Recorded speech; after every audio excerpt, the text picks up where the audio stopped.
Hello everyone. Let's begin the second part of Chapter 2 of Shankara Vijayam.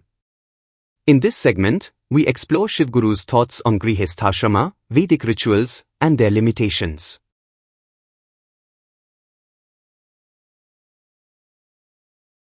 If one thinks that even if one does not get worldly happiness through marriage, one will get the world of merit by performing Yajnas by getting a companion, then one will not get any.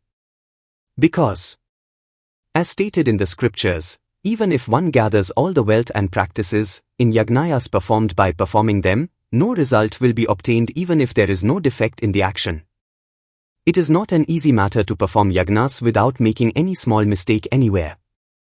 Therefore, it cannot be said that the fruits of the rain are obtained through Yajnas. If one performs Chitrayas, one gets cattle wealth, due to cattle, rains fall, and due to them, droughts are destroyed. However, if unfortunately the result is not obtained, all the expenditure made on the yajna is wasted. Not only that, but sin also surrounds us due to animal sacrifices. Therefore, it cannot be said with certainty that we will get worldly pleasures. In every way, the rituals of sacrifices can be said to be useless.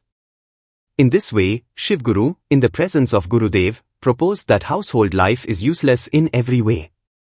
Furthermore, if a householder is poor, he cannot practice the supreme duties of household life, such as hospitality, charity, and enjoyment. A householder who has no money cannot help others in any way.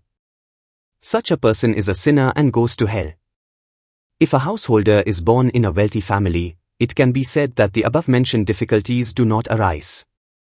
Those born in a wealthy family are bound by materialistic attachments and experience sorrows. Thus, one who is not satisfied with material things undoubtedly becomes a sinner. The desire for material pleasures never subsides. While the fire is not quenched by desires like this, desires are made to grow even more intense. They grow. Due to such material pleasures, the respective samskaras grow. This great and terrible samsara is endless. It does not cool down but keeps growing. Know that all the sorrows caused by sense pleasures are things. The more beings become interested in things, the more the seeds of sorrow also sprout. Therefore, samsara is to be blamed for things. Misfortune is the source of the seeds of sorrow. A householder gets involved in collecting things to please relatives and friends. This process of collecting things never ends. Gradually, everything he has acquired and stored up melts away. He starts working to collect again. In this way, there is no rest. Where does stability and peace come from?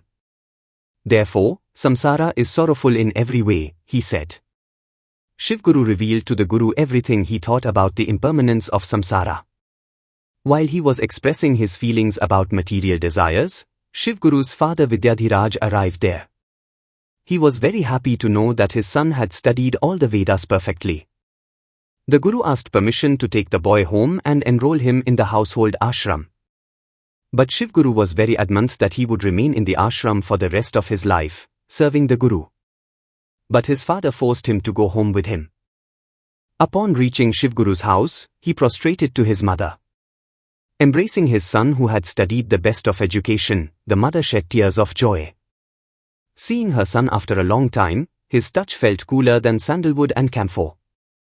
Shivaguru returned from his Guru's residence after a long time, and all his relatives came to Vidyadhiraja's house from far away. Shivaguru, who was wise, knowledgeable and highly educated, met his relatives and warmly welcomed them, prostrated to them all with humility and offered them blessings. His father Vidyadhiraja was a scholar. He was very proficient in all sciences. Wanting to test his son's academic skills, he asked many questions, examining his pronunciation in the Vedas, such as Pada, Krama, Jata, Shikha, Ghan, etc. His father, Vidyadhiraja, was a man of many talents and wanted his son to become a great scholar in the Vedas, the Shadarshans, and grammar. In Purvamimamsa, there are two schools of thought, Bhatta and Guru. The one proposed by Kumarila Bhatta is called Bhatta and the one proposed by Prabhakara is called Guru. Similarly, in logic, there are two schools of thought, Nyaya Darshan and Vaisheshika. The book written by Kanabhuj Maharshi is called Kannada and it is called Vaisheshika Darshan. The book written by Gautama Maharshi is called Nyayadarshan. The two schools of thought in logic and the two schools of thought in logic were formed due to this Shadbheda. The Uttarmimamsa, Vedanta and Sankhya Yoga are understandable. Vidyadhiraja wanted to test his son Shivaguru closely in the 6 disciplines, A. Purva Mimamsa, B. Uttara Mimamsa, C. Nyaya, D. Vaisheshika, E. Sankhya, F. Yoga. He asked many questions in the order of Anuloma and Vilomakram. Shivaguru first bowed down to his father and answered all the questions without getting worried, without stumbling, without leaving the subject with courage, meditating on the mind of the Gurudev and giving clear, reasonable, and smiling answers in a pleasant manner. Shivaguru immediately answered all the questions that his father Vidyadhiraja asked in the Vedas, the Vedangas, the Shiksha grammar, and the Shastras. His father was very happy with his well-developed subtle intellect. Whether it was in establishing his own religion or in condemning the supreme religion, he enjoyed the most, showing his incomparable ingenuity and timely spirit. The purity, naturalness, and spontaneous words of his answers were a feast for his ears. The cultured sayings of his son, with their scholarly charm, were like nectar to the listeners. Through this conversation, the father realized that his son's omniscience was not an ordinary thing. People began to praise Shivaguru's scholarship, modesty, and moral virtues. Hearing this whole story, the parents of Brahman girls began to compete, saying, "If we can marry them, we can marry them." Many distinguished men began to come to Shivaguru to marry their daughters. They hoped that they would give them a lot of money along with their daughters. Some began to beg to accept their virginity. Vidyadhiraja, however, did not give in to the temptation of wealth. He desired the highest and best offspring. Therefore, Vidyadhiraja asked a Brahman named Magha scholar to give his son a virgin. Then the scholar insisted that the marriage should take place at his house.